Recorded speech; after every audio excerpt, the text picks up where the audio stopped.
Ma propre mère me maltraite depuis que je suis né aveugle. Elle me chosifie parmi mes frères, disant que je suis une fille qui ne sert à rien et qui n'a plus d'avenir. Je me souviens encore de ce jour où tout a commencé à basculer pour moi. J'étais né aveugle, dans une petite maison poussiéreuse à la périphérie de Lagos, et dès mes premiers cris, ma mère, Djeneba, m'a regardé avec un mélange de dégoût et de pitié. Elle n'a jamais caché son amertume. Une fille aveugle, qu'est-ce que j'ai fait au bon Dieu pour mériter ça? Murmurait-elle souvent, comme si je n'entendais pas. Mon père, Raphaël, essayait de la calmer. Mais il était faible face à elle. Il travaillait dur comme chauffeur de taxi pour nourrir la famille et il rentrait tard, épuisé. Mes frères, Nathaniel, Salomon et Emmanuel, étaient tout pour elle. Nathaniel, l'aîné, était son préféré, toujours prêt à l'aider au marché où elle vendait des tissus. Salomon, le cadet, était malin et allait à l'école avec des notes brillantes. Emmanuel, le plus jeune, était son petit chouchou, avec ses rires qui remplissaient la maison. Moi, Aïssata, j'étais l'ombre invisible. Dès que j'ai eu l'âge de marcher, elle me traitait comme un fardeau. « Aïssata, va balayer la cour. Même aveugle, tu peux faire ça, non ?» criait-elle tous les matins. Je trébuchais sur les cailloux, me cognais au mur, mais elle s'en fichait. « Tu es une fille qui ne sert à rien. Tes frères, eux, ont un avenir. Toi, qui voudra de toi ?» Un soir, alors que la famille était réunie autour du dîner, du fufu et de la sauce tomate que j'avais aidé à préparer en tâtonnant, Djeneba a explosé. J'avais renversé un peu d'eau en servant Emmanuel. « Regardez-la, une inutile! Nathaniel, Salomon, Emmanuel, vous êtes mes vrais enfants. Elle, c'est juste un poids mort. » Mes frères riaient nerveusement, sauf Salomon qui murmurait parfois « Maman, arrête, elle fait de son mieux. » Mais Djeneba le fusillait du regard. « Tais-toi.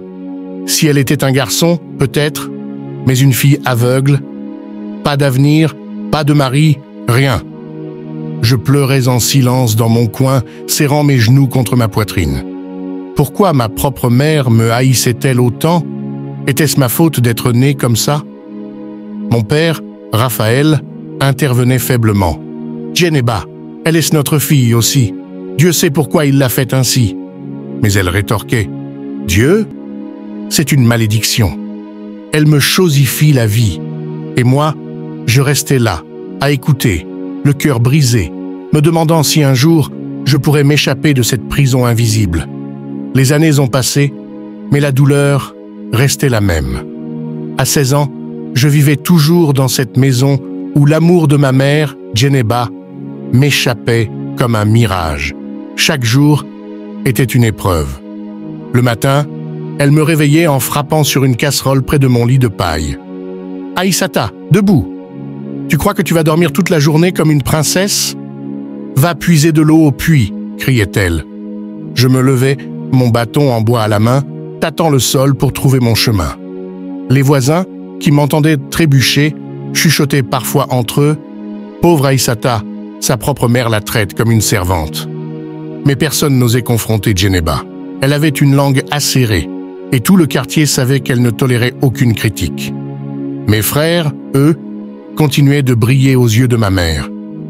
Nathaniel, maintenant 20 ans, travaillait avec elle au marché, négociant les prix des tissus avec une aisance qui la rendait fière. « Mon fils, tu iras loin », lui disait-elle en lui tapotant l'épaule.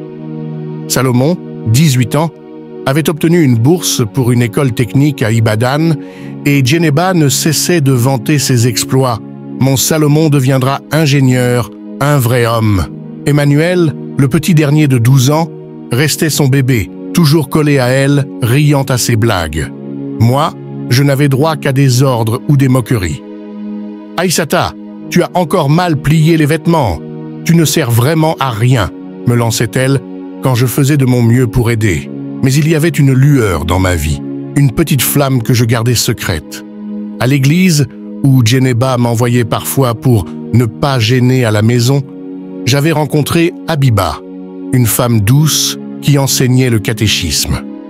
Elle avait remarqué comment je restais silencieuse, toujours à l'écart, et un jour, elle m'avait pris la main après la messe. « Aïssata, tu as une belle voix quand tu chantes les cantiques. Pourquoi tu ne rejoins pas la chorale ?» m'avait-elle dit. Sa voix était chaude, comme un rayon de soleil. Pour la première fois, quelqu'un voyait quelque chose de beau en moi. J'ai hésité, mais elle a insisté. « Viens, on va essayer. Je te guiderai. » Rejoindre la chorale a changé quelque chose en moi. Chaque dimanche, je m'échappais de la maison pour répéter avec Habiba et les autres. Chanter me donnait l'impression de voir le monde, même sans mes yeux. Les mélodies me transportaient et pour la première fois, je sentais que j'avais une place quelque part. Habiba m'apprenait à placer ma voix, à respirer, à laisser mon cœur parler. « Tu as un don, Aïssata », me disait-elle. « Ne laisse personne te dire le contraire. » Mais je n'osais pas en parler à la maison. Djeneba aurait ri ou pire, m'aurait interdit d'y aller. Une aveugle qui chante « Tu veux nous ridiculiser ?» aurait-elle craché. Un jour, alors que je rentrais de l'église, encore porté par les notes d'un cantique, Djeneba m'attendait sur le pas de la porte. « Où étais-tu encore? Toujours à traîner. Tu crois que ton Dieu va te donner un avenir? Va laver les assiettes, fainéante. » J'ai baissé la tête, serrant mon bâton, et je suis allé à la cuisine. Mais cette fois, quelque chose en moi s'est fissuré. Pourquoi devais-je accepter ça? Pourquoi ma propre mère me haïssait-elle autant? Ce soir-là, seul sur mon lit de paille, j'ai murmuré une prière. « Dieu, donne-moi la force de prouver que je vaux quelque chose. » Quelques semaines plus tard, Habiba m'a parlé d'un concours de chant organisé dans une église voisine. « Aïssata, tu devrais y participer. Ta voix pourrait toucher des cœurs. » J'ai hésité. Moi, sur une scène, avec des gens qui me regarderaient, qui jugeraient une fille aveugle. Mais Habiba a insisté. « Tu n'as pas besoin de voir pour briller. Laisse ta voix parler pour toi. » J'ai fini par accepter, le cœur battant. Elle m'a aidé à choisir une chanson, un vieux gospel yoruba qui parlait de surmonter les épreuves. Chaque soir, après que Djeneba et mes frères s'endormaient, je répétais en chuchotant, imaginant la scène, les gens, les applaudissements. Le jour du concours est arrivé. Habiba m'a accompagné, me tenant la main jusqu'à l'église bondée. J'entendais les murmures de la foule, les rires, les conversations. Mon cœur cognait si fort que je pensais m'évanouir. Puis, on a appelé mon nom. « Aïssata, c'est ton tour », a murmuré Habiba en me guidant vers la scène. J'ai pris une grande inspiration, mon bâton dans une main, et j'ai commencé à chanter.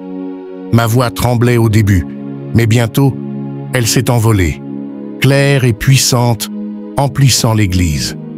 Pendant ces quelques minutes, je n'étais plus la fille aveugle, inutile, chosifiée. J'étais Aïssata et j'avais une voix.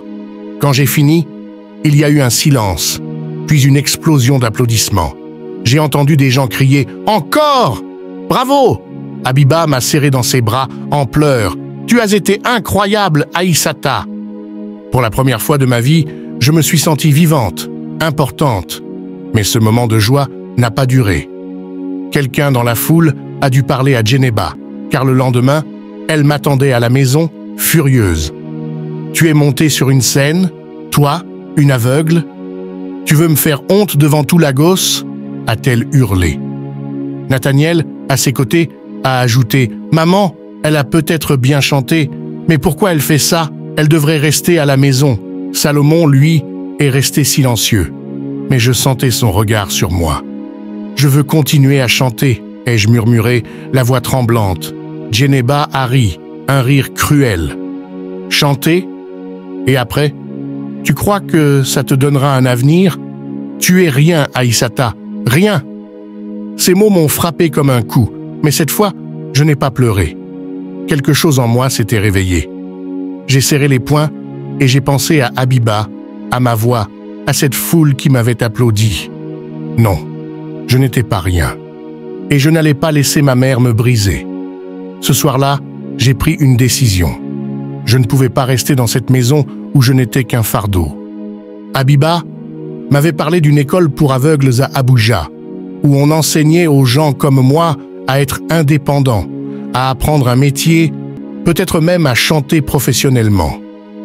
Mais pour y aller, il me fallait de l'argent, et je n'avais rien. J'ai décidé de parler à Salomon, le seul de mes frères qui me montrait un peu de compassion. Tard dans la nuit, je l'ai trouvé dehors, près du puits. « Salomon, j'ai besoin de ton aide », ai-je chuchoté. Il a soupiré, regardant autour de lui pour s'assurer que personne n'écoutait. « Aïssata, tu sais que maman ne te laissera jamais partir. Elle dit que tu dois rester pour aider à la maison. »« Je ne veux plus être son esclave », ai-je répondu, les larmes aux yeux. « J'ai une voix, Salomon. J'ai quelque chose à offrir. Aide-moi à aller à Abuja. » Il a hésité, puis a murmuré. « Je vais voir ce que je peux faire. Mais si maman l'apprend, elle me tuera. » Pour la première fois, j'ai senti que je n'étais pas complètement seul. Les jours suivants, j'ai continué à chanter à l'église, malgré les insultes de Djeneba. Habiba m'a présenté à un pasteur, Josué, qui connaissait quelqu'un à l'école d'Abuja. « Aïssata, ta voix est un don de Dieu, m'a-t-il dit. Si tu veux aller à Abuja, je peux t'aider à contacter l'école. Ils ont des bourses pour les jeunes talentueux comme toi. » Mon cœur s'est rempli d'espoir, mais aussi de peur. Quitter Lagos signifiait quitter tout ce que je connaissais, même cette maison où je souffrais. Mais c'était ma chance, peut-être la seule. Salomon a fini par me donner une petite somme d'argent qu'il avait économisée en cachette. « C'est pas beaucoup, mais ça peut payer ton trajet », m'a-t-il dit, la voix basse. « Pars, avant que maman ne se doute de quelque chose. » J'ai serré sa main, incapable de parler tellement j'étais ému.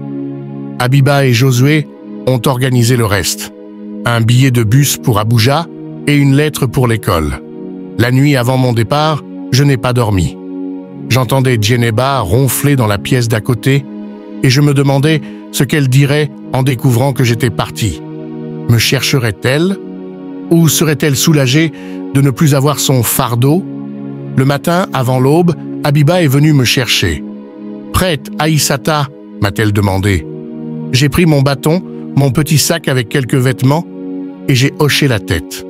En montant dans le bus, j'ai senti une étrange liberté m'envahir. Pour la première fois, je n'étais pas juste la fille aveugle, la fille inutile. J'étais Aïssata, et j'allais écrire ma propre histoire. Le trajet jusqu'à Abuja fut long et chaotique. Le bus cahotait sur les routes poussiéreuses et les voix des autres passagers, leurs rires et leurs disputes, se mêlaient au bourdonnement du moteur. Je serrais mon bâton contre moi, le cœur battant à l'idée de ce qui m'attendait. Habiba m'avait donné une lettre pour l'école, et dans mon sac, j'avais l'argent de Salomon et un petit carnet où j'écrivais mes pensées en braille, un cadeau que Josué m'avait offert avant mon départ. « Tu es plus forte que tu ne le penses, Aïssata », m'avait-il dit. Ces mots tournaient en boucle dans ma tête. Quand je suis arrivé à l'école pour aveugles, une femme nommée Assetou m'a accueilli. Sa voix était douce, mais ferme, comme celle de quelqu'un qui sait ce que c'est de se battre. « Bienvenue, Aïssata. Habiba m'a parlé de toi et de ta voix. Ici, tu apprendras à être indépendante, et peut-être plus encore. » Elle m'a guidé à travers les couloirs de l'école, décrivant chaque détail.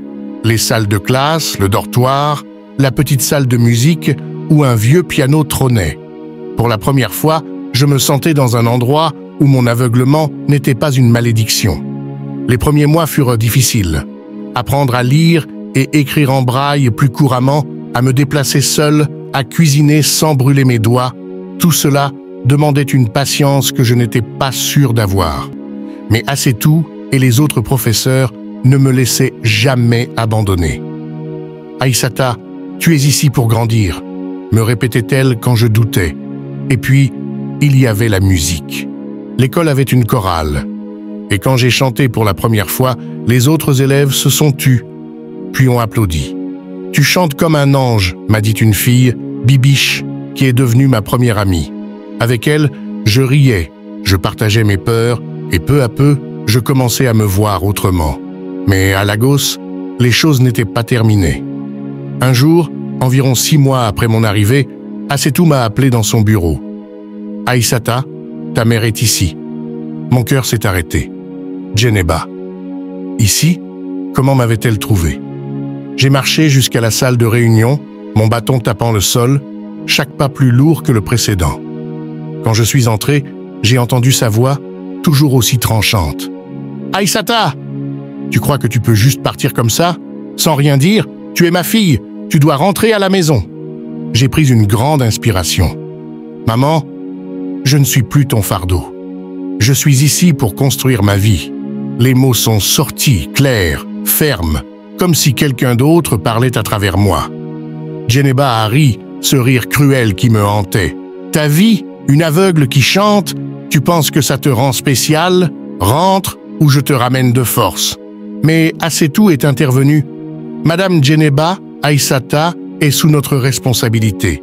Elle a du talent et elle a le droit de choisir son avenir. » Je sentais la colère de Djeneba, son souffle rapide, mais pour la première fois, je n'avais pas peur. « Maman, ai-je dit, je t'aime, mais je ne peux plus vivre sous tes insultes. Je ne suis pas rien. Je suis Aïssata et j'ai une voix, un avenir. Si tu ne peux pas l'accepter, c'est ton choix, pas le mien. » Il y a eu un long silence. Puis, j'ai entendu ses pas s'éloigner. Elle n'a rien dit. Elle est partie. Ce moment a marqué un tournant. J'ai continué à travailler dur à l'école. Ma voix s'est renforcée et j'ai commencé à écrire mes propres chansons, des paroles qui parlaient de douleur, d'espoir, de liberté. 1 an plus tard, l'école m'a inscrite à un grand concours national de chant à Abuja. J'étais terrifié, mais Bibiche et Assetou m'ont encouragé. « Tu es prête, Aïssata. Montre au monde qui tu es. » Le jour du concours, la salle était immense, pleine de monde. Je sentais leurs regards, leurs attentes. Quand mon tour est venu, j'ai marché sur scène, seul, sans mon bâton, guidé par la mémoire des pas que j'avais répétés. J'ai chanté une chanson que j'avais écrite sur une fille qui se lève malgré les ténèbres, qui trouve la lumière dans sa voix. Quand j'ai fini, la foule s'est levée, applaudissant à tout rompre. J'ai pleuré, pas de tristesse mais de joie. J'ai gagné le concours et avec ça, une bourse pour étudier la musique dans une académie à Lagos. Quand je suis retourné à Lagos, ce n'était plus comme la fille brisée qui était partie. J'étais Aïssata, chanteuse, étudiante, femme libre. J'ai revu Salomon qui m'a serré dans ses bras. « Je savais que tu pouvais le faire », m'a-t-il dit, les yeux brillants. Nathaniel et Emmanuel étaient là aussi, un peu mal à l'aise, mais ils m'ont félicité. Djeneba n'était pas venue. J'ai appris plus tard qu'elle parlait de moi au marché, disant « Ma fille, la chanteuse ». Peut-être un jour, elle me verra vraiment, mais je n'avais plus besoin de son approbation. Aujourd'hui, je chante dans des églises, des salles de concert et même à la radio. Ma voix raconte mon histoire et à travers elle, j'espère inspirer d'autres filles comme moi, celles qu'on traite d'inutiles, celles qu'on veut briser. Je ne suis plus la fille aveugle sans avenir. Je suis Aïssata et ma lumière brille plus fort que les ténèbres.